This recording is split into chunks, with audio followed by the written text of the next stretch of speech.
Hello everyone and welcome back to another video from Gameplay Classic. In this video, I'm going to show you how to turn on or turn off subtitles on the Street Fighter 6 game. So let's get started right away. First of all, open up the Street Fighter 6 game on your device.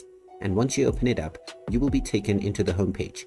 From here, in order to change the setting for your subtitles, tap on the tab button within your keyboard, which will now open up the multi-menu. From here, click on Options, and this will then take you into the options page. Now, in order to change your subtitles, go ahead and click on Display. And now this will take you into your basic display settings. Now, within this page, you will see the subtitles option.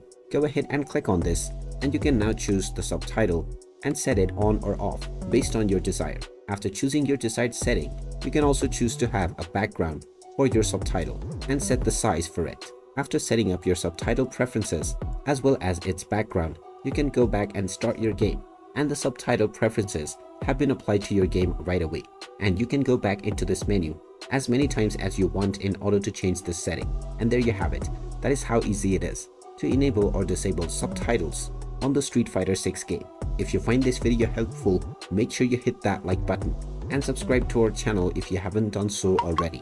Also ring that notification bell to never miss another update from us. Thank you for watching, and I will see you again in the next video.